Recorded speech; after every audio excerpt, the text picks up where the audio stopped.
Hello everybody, I am Nicad. We are playing Feed the Beast, episode 14. Once again, I have lied to you. I said we were going to be doing some work on the village. We're actually not, because there's another project I want to get done first. So we're going to hop in our trusty Zeppelin, take off, and I've discovered something neat about this now too. If you push C while you're flying, you can stop it from moving up and down. So once you get up to a good cruising altitude, let's say 150, 160, around there, if you push C, it won't go up or down anymore, which makes it a lot easier to fly and to aim where you want to do your landing. We're going to head over to the quarry,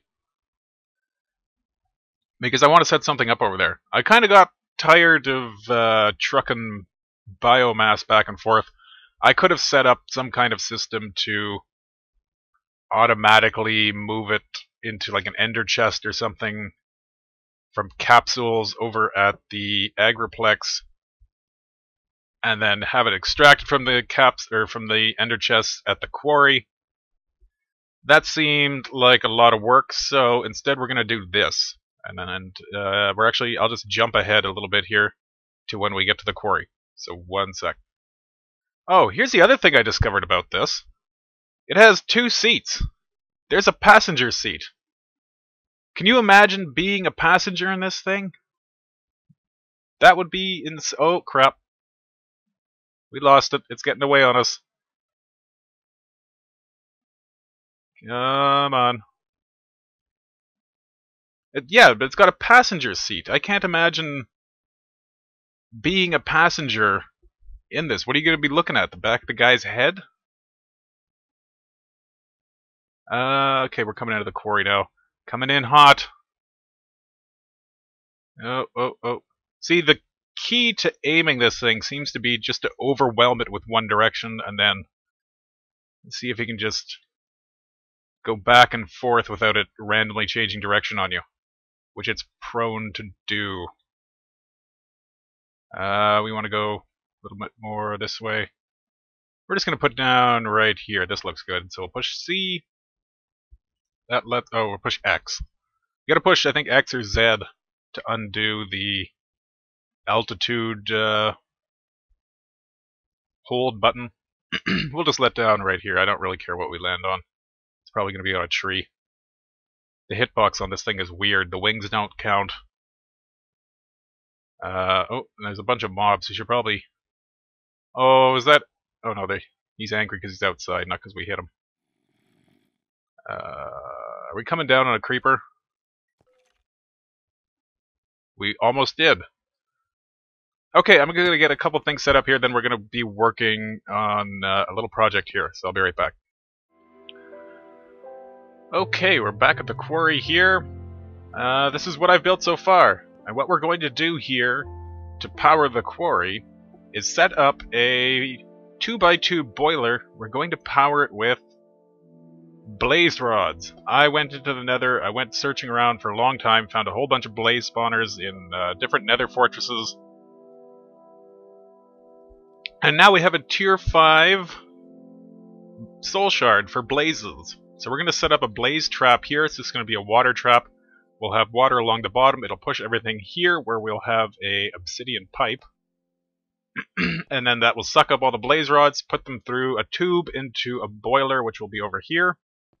That will put out steam to power 4 industrial steam engines.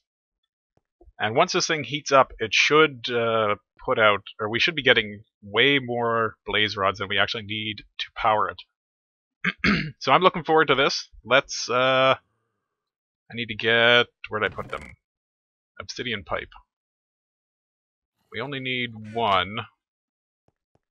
That's going to go there. Now we can put the water in.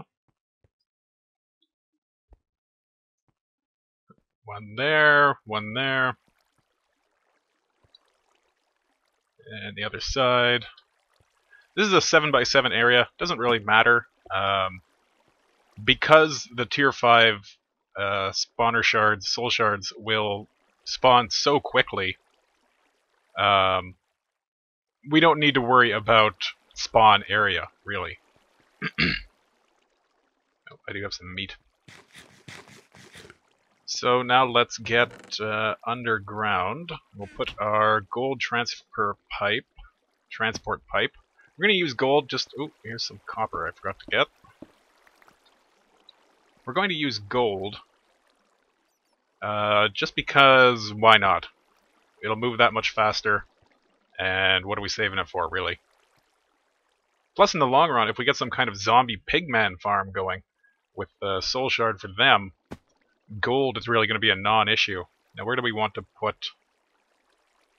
the boiler? Let's put our engines there. And we're going to power these with liquid ducts.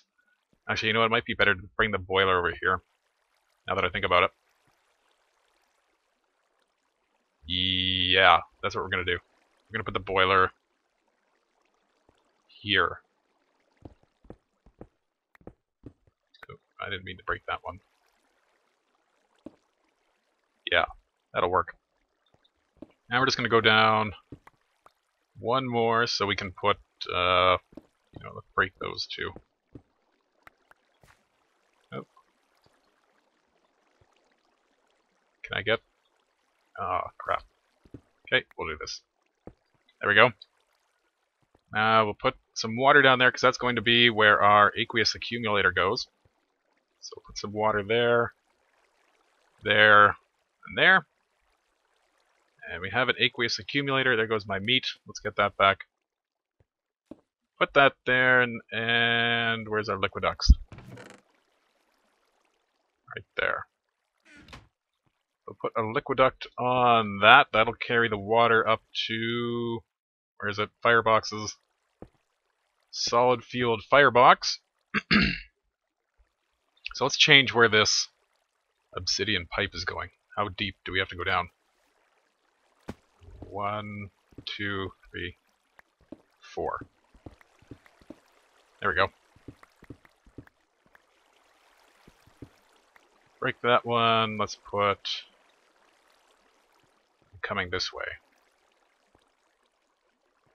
And let's make it come over a little bit more.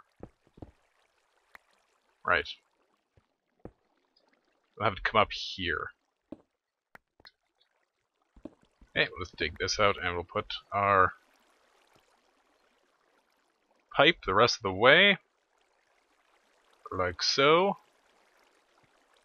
Bring it over to the firebox. Now we need high pressure boilers.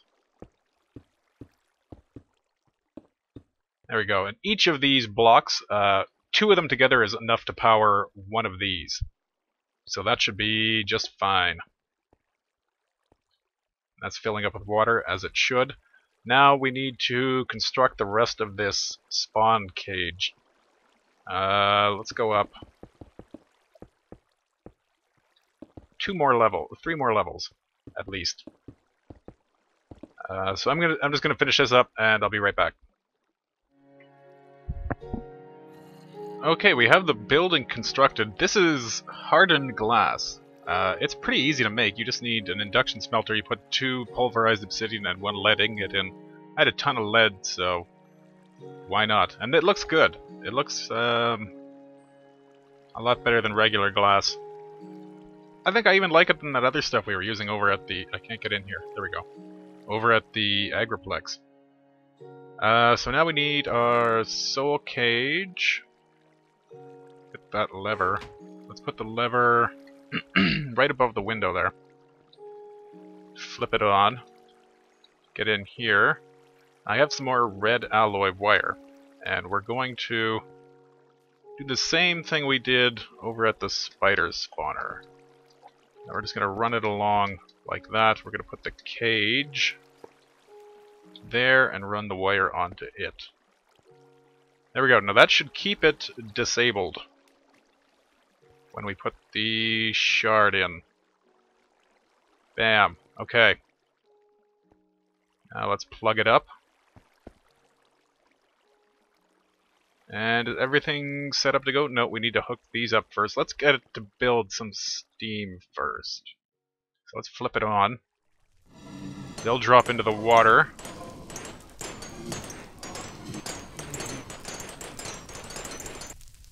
Yeah, that's going good.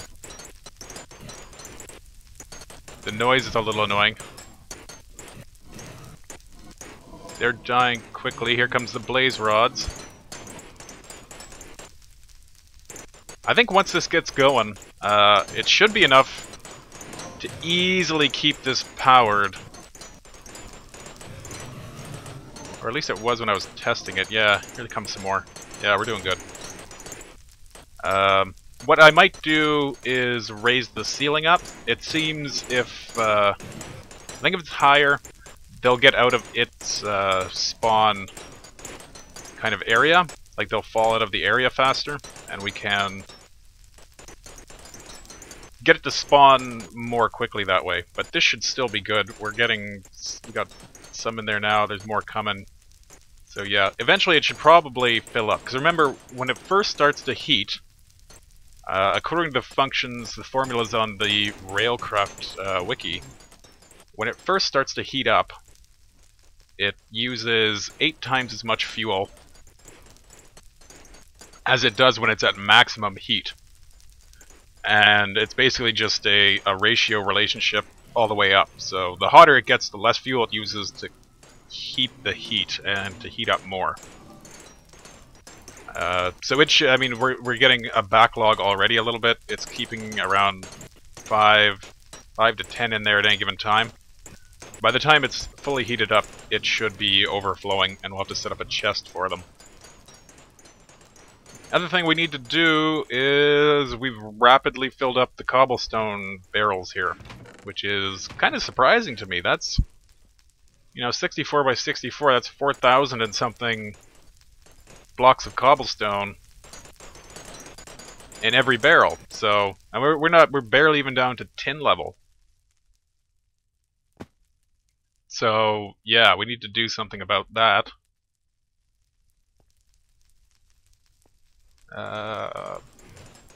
Once this gets to 100, we can connect the liquiducts.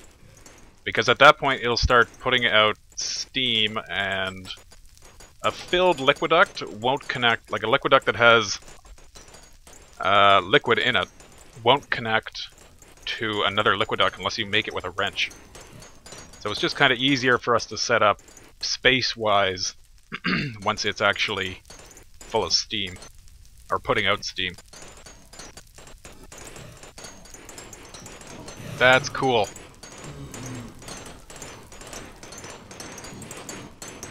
Now I'm thinking about maybe doing this over at the main base as well. Because if you get this going good, like if you get maybe a larger spawn area, and you just get them really pumping out, or even 2 of those spawners, you could easily power a boiler that's 3x3 with, you know, 3 or 4 high in boilers. And that would put out a ridiculous amount of MJ, or we could hook it up to a steam turbine, which look pretty easy to make. But if you hook it up to that, that can put out 100 EU per tick, fully powered. And I think a 3x3 with 3 blocks high, I think? 3 of these boilers high. I think that should be able to power 2 steam turbines at about 75% each, if what I was playing around with actually works. So that would be 150 EU. At full heat, a blaze farm could probably power 2. You could probably keep 2 of these going, of that size.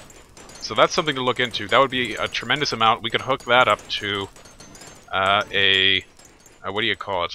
The matter thing? Whatever it's called. The thing that you use scrap in to create UU matter. That thing. Matter fabricator. That's the word. If we hook it up to that, we could probably power that pretty well. Okay, is this putting out steam? It is. Okay. Let's hook this up. start from here. Oh. Oh, yeah. Need the wrench. Bam. Bam? Yeah, there we go. Okay, so that's another liquiduct. We'll have it come up like that. And another one like that. And one more. Oh yeah, crap.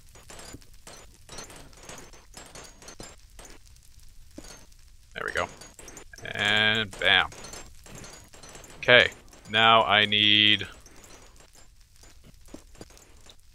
to put some levers on here. Need some wood. There's some in here. Oh, we got sticks. Do we have cobblestone? I don't know. Better check.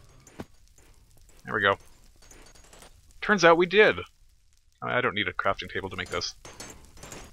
So we need 4 of them. And 4. Now, together, these 4 engines are going to put out 32 EU. So that is 32 MJ, which is 12 more than the biogas engines are putting out. And I think a quarry can handle up to something like 40. So once these things get going up to max, this should really be kicking out stuff. I think. I guess I need to warm up. But, yeah, this is going to work out fine. Yeah, it's already starting to fill up as it heats up. So yeah, we're about 1/5 of the way to full heat.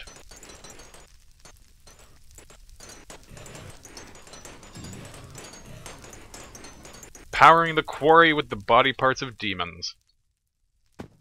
Feel like I'm playing Dwarf Fortress. Okay, I'm going to take a quick break here. Maybe figure out how I'm going to store some more of this cobble. So I'll be right back.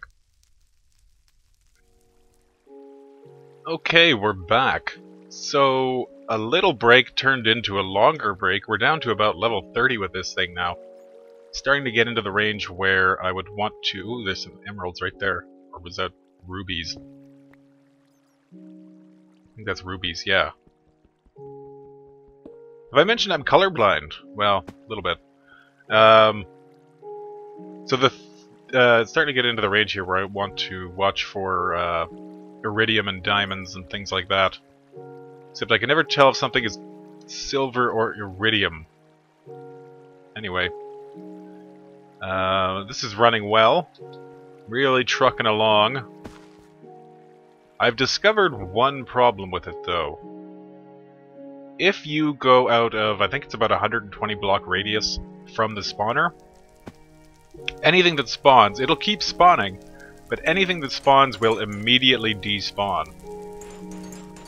Which is an issue if I'm not here. There's a couple ways you could solve that. You could move the spawner to wherever you are, if you wanted to do that. And then transport everything back with an ender chest. Which is fine. Or what you could do is just stock up a huge amount.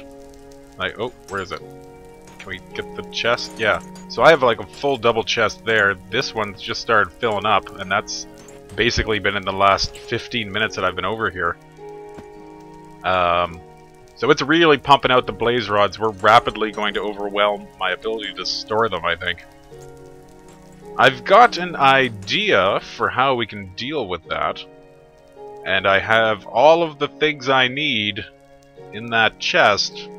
We're not going to do that this episode. That's going to be next episode. It's going to be a pretty cool project. I'm going to wait for the quarry to finish its work here, though, first, because I need to repurpose the boiler, and I want to take a couple of these industrial engines for it. So we'll see that next episode. I think you're going to like it. Did my jetpack just run out? It did. I always have a spare. The other thing I did, you may have noticed already, is I moved this up higher. The reason for that is this white line, I think, is roughly where they get out of the area that the spawner checks for other entities before it'll spawn. Like a normal spawner, if it's within, I think it's 9 blocks centered on the spawner, up or down. So 4 below, 4 above. If there's an entity of the type that it spawns in that radius, like if it was a zombie spawner, if there was a bunch of zombies within that area up or down, it won't spawn anymore, or it'll at least really slow down, and this seems to do the same thing. So by putting it up higher, they fall out of that range, and we get a serious flow of these. Okay, so I think we're going to end this here. That is a blaze-powered quarry. Next episode, cool stuff. So I'll see you then. Take care.